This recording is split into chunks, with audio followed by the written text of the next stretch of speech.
Sa nakaraang episode, ipinakita ang eksena kung saan kinausap ni Jong Taegi ang mga staff. Nagtanong siya kung maaari ba niyang tingnan ang aplikasyon ng isang tao na nakapasa na. Sa kabila nito, naroon pa rin sina Yosong at ang kanyang mga kaibigan. Idinagdag pa ni Jong Taegi na napuntahan na niya ang lahat ng iba pang tanggapan at gusto lamang niyang kumpirmahin kung nasa listahan ang pangalang Dan Yosong. Bigla namang nagpakilala si Yosong at tinanong kung bakit siya hinahanap ni Jong Taegi. Nagkatitagon sila ng matapang at punong-puno ng kumpiyansa. Tinanong ni Jong Taegi si Yosong kung siya ba ang tinatawag na dragon ng Sian. Ngunit tumingin lamang si Yosong at hindi sumagot. Pagkatapos noon, lumapit si Jong Taegi sa receptionist. Sa maangas na tono, sinabi niyang sasali rin siya sa Yongbangsi exam. Bigla namang lumitaw ang isang notification window, isang espesyal na misyon para kay Yosong. Ang bagong misyon, labanan ang nagpapakamatapang na si Jong Taegi. Sa sumunod na eksena, ipinakita ang nakaraan ni Yosong. Naglalakad siya sa isang hindi pamilyar na lugar, nang biglang may isang lalaking may kaiabangang pananalita na tumawag sa kanya. Nagtataka ang lalaki kung bakit naroon si Yosong, at tinanong kung ano raw ang ginagawa ng isang estudyante gaya niya sa ganoong lugar. Umiti lamang si Yosong at ipinaliwanag na dumalaw lamang siya bilang isang honor student mula sa karatig na bayan. Ngunit napailing lang ang lalaki at tila minamaliit ang kanyang titulong honor student. Sa pang-uuyam ay tinanong pa nito kung bakit hindi na lang si Yosong ang gawing Panginoon. Naguluhan si Yosong sa sinasabi ng lalaki. Sa inis ng lalaki, ipinaliwanag nito na tanging ang makapasa sa Yongbangsi exam lamang ang magiging kadit ng Murim University. Mura pa nito kay Yosong na isa raw siyang maruming basura kaya huwag magyabang. Ang iba pang kasama ng lalaki ay nagsimulang ngumisi at tinawag si Jong Taegi, sinabihang, ay treto mong mabuti ang lalaking taga-probinsya. Ngunit muli siyang tinuligsa ni Jong Taegi at mapang-asar na tinanong kung ano pa ba ang nais makita ni Yosong. Idinagdag pa nito, hindi ba't sapat na ang makita ang kagwapuhan ni Jong Taegi para sa isang gaya ni Yosong. Mayabang ang anyo ni Jong Taegi habang binubuli si Yosong. Sinabi nitong bumalik na lang si Yosong sa kanilang baryo at makipaglaro ng manika sa kanyang ina. Pagkatapos ay nagbitiw pa siya ng mapanghamong salita na lalong nagpainit sa sitwasyon. Kitang-kita sa mukha ni Yosong ang kaba at takot, lalo't tila ganito lamang ang naging pagtanggap sa kanya matapos ang lahat ng paglalakbay na ginawa niya. Bumalik ang eksena sa kasalukuyan. Naalala ni Yosong ang panliligalig na naranasan niya noon mula kay Jong Taegi, at ang taong iyon, ngayon ay nasa harapan na niya. Umiti lamang si Yosong at sinabing naalala na niya ang mukha ni Jong Taegi. Samantala, sinabi ng staff kay Jong Taegi na hindi na niya kailangang sumali pa sa kompetisyon. Tinanong din kung bakit niya nais sumali sa Yongbangsi exam. Sa isa na namang mayabang na ngiti, ipinaliwanag ni Jong Taegi na may nais lamang siyang makalaban. Umiti rin ang staff at tinanggap ang kanyang aplikasyon. Dagdag pa nito, isasama si Jong Taegi sa listahan ngunit kailangan pa niya itong ikumpirma sa mga nakatataas. Tumango lamang si Jong Taegi at pumayag sa mga kondisyon. Muling lumitaw ang mayabang na anyo ni Jong Taegi, sabay sabing may isang bagay siyang hindi maintindihan. Kalma lang ang sagot ni Yosong at tinanong kung ano bang partikular ang hindi nila maintindihan. Sa mapagmataas na tinig, ipinaliwanag ni Jong Taegi na napakasimple lang naman daw nito, at biglang sumigaw, anong klaseng kabaliwan yan para tawagin si Yosong na dragon ng Sian. Idinagdag pa niya na hindi raw karapat-dapat si Yosong sa pangalang iyon. Walang hiya at buong yabang, tinanong pa ni Jong Taegi ang lahat ng naroon kung sang-ayon ba sila sa ganoong titulo para kay Yosong. Ngayon, nakatutok na ang atensyon ng iba pang kalahok kay Yosong. Narinig nila ang pangalang Dragon ng Sian, at hindi sila makapaniwala sa kanilang nasasaksihan. Lalong lumakas ang loob ni Jong Taegi, na para bang napatunayan niya ang kanyang hinala. Ayon sa kanya, hindi lang naman daw siya ang hindi komportable sa sitwasyong ito. Pero si Yosong, ang tunay na Chad, ay ngumiti lang, walang bahid ng pagkaapekto sa mga sinasabi ng mahinang si Jong Taegi. Sa isip niya, nagsisimula ng maging masaya ang lahat ng ito. Umisi si Jong Taegi at sinabing mukhang natatawa pa raw si Yosong, hindi ba? Ngunit sarcastic lamang ang ngiti ni Yosong at sang-ayon siya, oo nga, talagang nakakatawa ang lahat ng ito. Nakakatawa, aniya, ang sitwasyong ito at ang kay Asong, nasa harapan niya na siyang nagpapagulo ng lahat. Napakunot noo si Jong Taegi at nagtanong kung ano ang ibig niyang sabihin doon. Lumapit si Yosong, inilapit ang kanyang mukha sa kay Jong Taegi, at malamig na sinabi na wala siyang pakialam sa isang nakakakilabot at nakakatawang palayaw gaya ng dragon ng Sian. Idinagdag pa ni Yosong na kung ito ang lugar kung saan natututo, nagsasanay, at naninirahan si Jong Taegi, bakit nga ba siya interesado sa isang gaya ni Yosong? Muli, sa mayabang at kalmadong anyo, hinamon ni Yosong si Jong Taegi, kung hindi siya karapat-dapat sa pangalang Dragon ng Sian, bakit hindi na lang si Jong Taegi ang kumuha ng titulong iyon? Wala naman daw pakialam si Yosong doon. Habang papalayo na si Yosong, binangga niya ng balikat si Jong Taegi. Napahinto si Jong Taegi, para bang may damaloy na kuryente sa buong katawan niya. Tumingon si Jong Taegi at malakas na sinabi na tinatanggap niya ang hamon, at gigisingan niya si Yosong mula sa ilusyon nito sa Yongbangsi exam. Tumingon din si Yosong, halatang nenas na, iniisip kung bakit paulit-ulit na lang ang mga ganitong klaseng tao sa paligid niya. Tiningnan niyang muli si Jong Taegi, pinagmasdan, at inanalisa ang impormasyong makikita sa skill window nito. Napabuntong hininga si Yosong, tila nawala ng gana, at sinabing wala na siyang masabi, dahil ang mga tulad nila ang gusto niyang layuan noon sa kanyang nakaraang buhay, pero tila mas lumala pa ang lahat ngayon. May halong sarkasmo ang ngiti ni Yosong habang iniisip kung ano nga bang balak gawin ng gagong si Jong Taegi. Nang sinuri niya ang skills ni Jong Taegi, lalo siyang nadismaya, malayo ito kung ikukumpara kina Giho at Soso. Samantala, si Jong Taegi ay tila nagtatampo at nagmumukhang tanga habang iniisip na minamaliit siya ni Yosong. Pagkatapos nito, inimbitahan ni Yosong ang kanyang mga kaibigan na umakyat upang silipin kung ano pa ang matatagpuan sa itaas. Sumang-ayon si Giho at sinabing magandang ideya ito, lalo na't parang nangangamoy na raw ang paligid. Ngunit narinig ni Jong Taegi ang sinabi ni Giho, at bigla siyang nagalit. Sa galit, sumigaw siya ng buong lakas, ipinapakilala ang sarili. Ako si Jong Taegi ng angkan ng Jongnam. Patuloy pa ring sumisigaw si Jong Taegi, sinasabing alalahanin ang kanyang pangalan, ang lalaking tuluyang sisira sa kanila. Nakaturo siya ng direkta sa mga walang hiya sa Yongbangsi exam, at tinukoy si Yosong bilang target niya. Walang pumansin sa kanya at nagpatuloy lamang sa paglalakad ang lahat, ngunit sa hindi maipaliwanag na dahilan, napatingin si Soso kay Jong Taegi at inakala niyang isang weirdo ito. Nagsalita si Giho at sinabing tila ipinagyayabang lamang ni Jong Taegi ang kanyang pangalan at angkan. Hindi niya maintindihan kung ano ba talaga ang gustong patunayan nito. Tahimik lang si Yosong habang pinagmamasdan sila at mahina niyang ibinulong na hanggal lang talaga si Jong Taegi.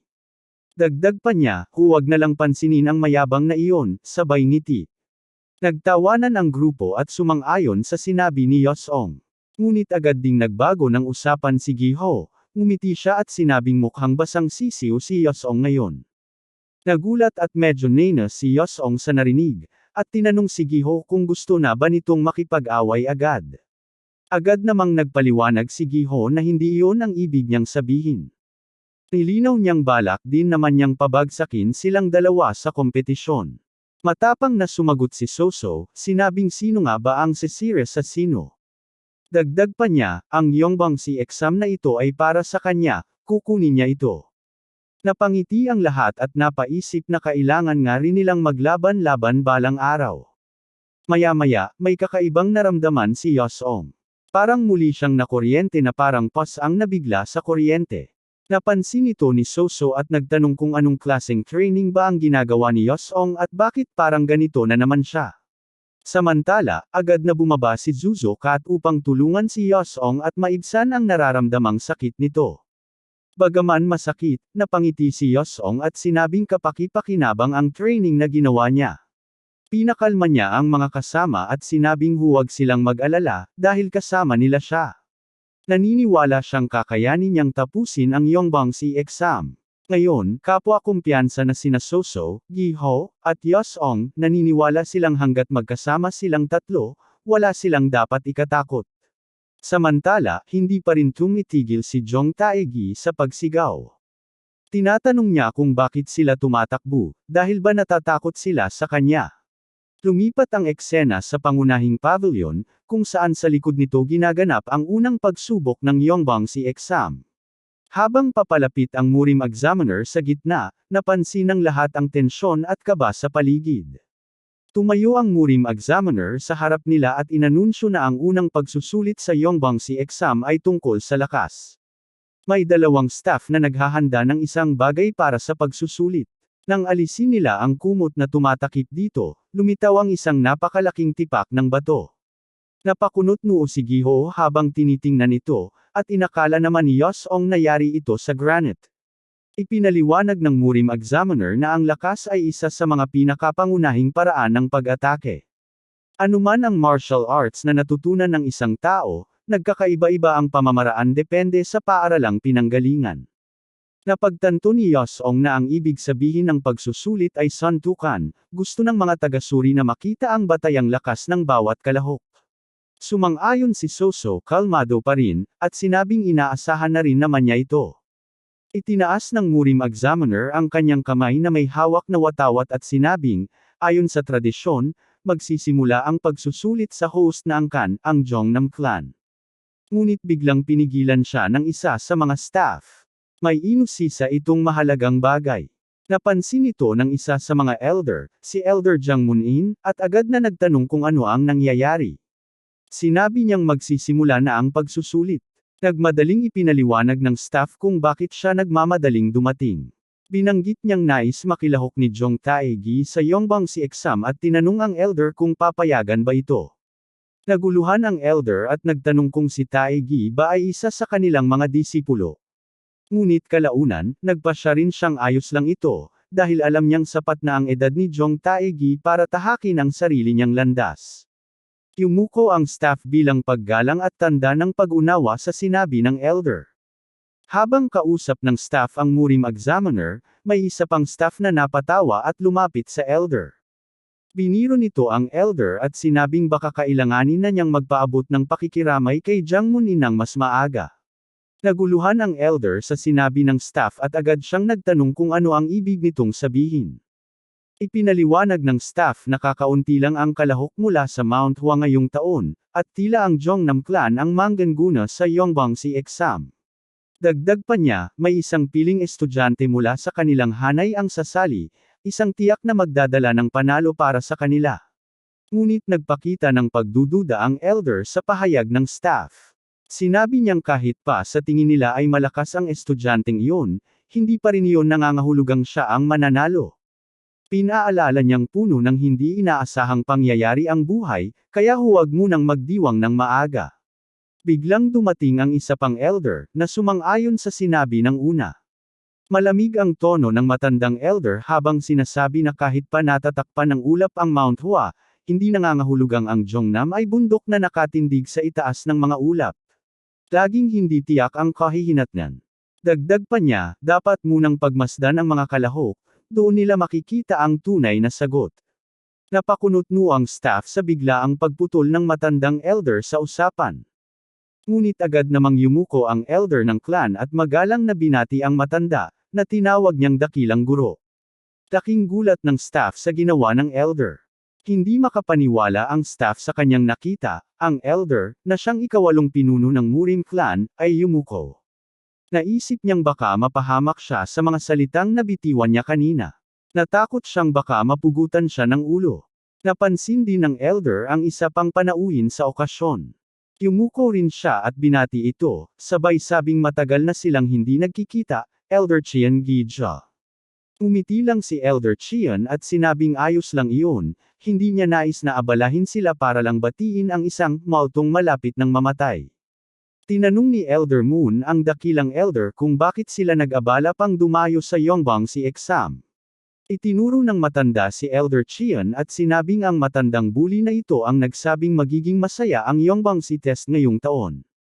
Ibinunyag ni Elder Chian, na kaalyado ni Yosong, na nakatagpo siya ng isang napaka-interesanteng binata habang naglalakbay papunta sa exam. Dagdag pa niya, kaya siya nandito ay dahil alam niyang sasa lang sa exam ang binatang iyon. Nagulat ang Elder sa narinig. Isang Elder na gaya ni Chian Gija, na halos imposible nang matagpuan, ay lumitaw sa gitna ng mundo dahil lamang sa interes sa isang bata.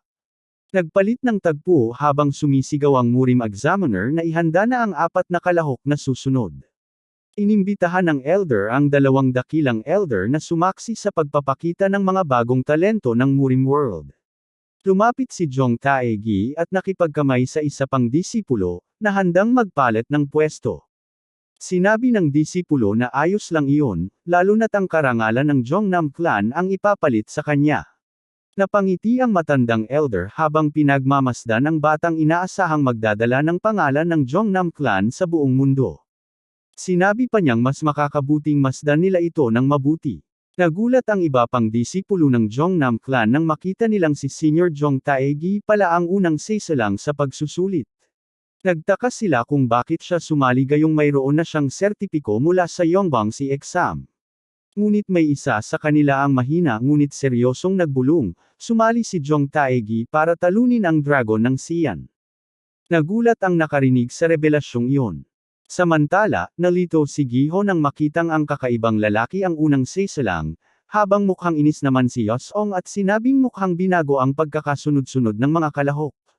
Handa na ang 4 na kalahok at sinimulan na nilang salakayin ang malaking batong bloke upang subukan kung sino ang may pinakamatinding lakas sa unang pagsubok. Kasama rin sa mga kalahok ang arroganting si Jong Taegi na naghahanda na ng kanyang pambihirang atake sa batong iyon. Napansin ni matandang Chian Gija na tila gagamit si Jong Taegi ng isang pambihirang teknik, ang bakal na palad.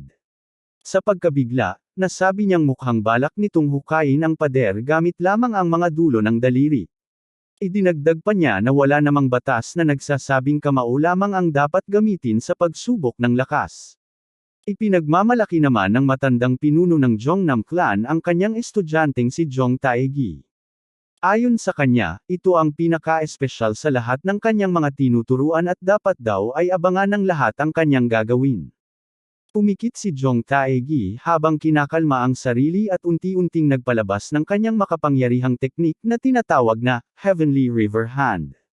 Bumalot ang makapal na aura sa kanyang mga palad at bigla siyang sumigaw bago isinalpak ang kanyang kamay sa bato. Halos bumao ng buo ang kanyang palad sa loob ng bloke, isang teknik na pinagmamalaki ng kanilang angkan. Napamulagat ang mga nanunood, lalo na ang ibang disipulo, sa kanilang nasaksihan. Hindi sila makapaniwala na ganoon ang naging epekto ng suntok ni Jong Taegi. Subalit tila nalito si Giho at nagtanong kung tama ba ang ginagawa nito. Walang imak si Yosong at tiningnan lamang si Giho, na para bang mas litong-lito kaysa sa kanya. Medyo nenas naman si Soso at sinabi kay Giho na hindi siya nakinig sa tagapagturo. Ipinaliwanag niyang hindi mahalaga kung anong parte ng katawan ang gagamitin, basta't may baon lamang ito sa bato. Kaya naman, lumapit ang tagasuri ng Murim upang sukatin ang lalim ng pagkakabaon ng kamay ni Jong Taegi. Ipinaliwanag niyang ang lalim ng atake ang magiging basehan ng score. Matapos sukatin, inihayag niyang umabot ng humigit kumulang 12 sentimetro ang lalim ng tama ni Jong Taegi. Namangha ang matandang Elder sa ipinamalas ng batang mula sa Jongnam. Aminado siyang matagal na siyang nawala ng pag-asa sa angkan ng Jongnam, ngunit muling nagkaroon ng pag-asa nang makita ang batang iyon. Pinanggako niya sa sarili na kakausapin niya ito kalaunan, bagay na sinang-ayunan naman ng Elder ng Jongnam Clan. Ayon sa kanya, tiyak na matutuwa si Jong Taegi. Sumang-ayon din si matandang Chian at sinabing kamangha-mangha ang teknik na ginamit, parang nag-drill ng bakal sa batong parang asero. Wika pa niya, tunay ngang karapat-dapat sa pangalan ng Jongnam Clan. Masaya ang Elder ng Jongnam sa mga papuri at nagpakumbabang nagsabing baka naman daw sobra-sobra ang pagkakalarawan. Subalit may bahid ng paghihinala si Elder Chian at nagpahiwatig na nagsisimula pa lamang ang pagsusulit at marami pang dapat abangan. Samantala, sinubukan din ng ibang kalahok na baunin ang bato ngunit wala ni isa sa kanila ang nakaabot o lumampas sa lalim ng tama ni Jong Taegi. Paulit-ulit na nabigo ang ilan sa kanila habang patuloy ang pagsusulit. Buong yabang nang umiti si Jong Taegi. Ayon sa kanya, kung ganito lang ang ipapakita ng iba, tapos na agad ang labang ito. Nagmamataas siyang nagtanong kung sa palagay ba ng iba, may makakatalo pa sa ginawa niya. Sa kabilang banda, napansin ng grupo ni Jong Taegi sina Yosong at Gi-ho. Laking gulat nila sa ikinikilos ng dalawa. Aniya, napakawalang kwenta raw ng mga iyon, ang isa'y natutulog habang ang isa naman ay naglalaro pa ng pusa, tila ba walang pakialam sa nangyayaring pagsusulit. Kung may isa mang tila maayos sa kanilang tingin, iyon ay si Soso. Nakita nila itong may dignidad kumpara sa dalawa. At tila naman si Jong Taegi ay unti-unting nabibighani sa kagandahan ni Soso. Tinawag na ng Murim Examiner ang natitirang tatlo mula sa Cheonbong Academy, sina Yosong, Gi-ho, at Soso.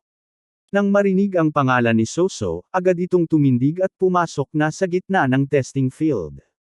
Habang pinapanood ng mga tao si Soso na pumapasok sa arena, hindi mapigilan ni Jong Taegi, na may anyong parang pinya ang buhok, na isipin na ang kagaya ni Soso ay nararapat lamang sa isang tulad niya.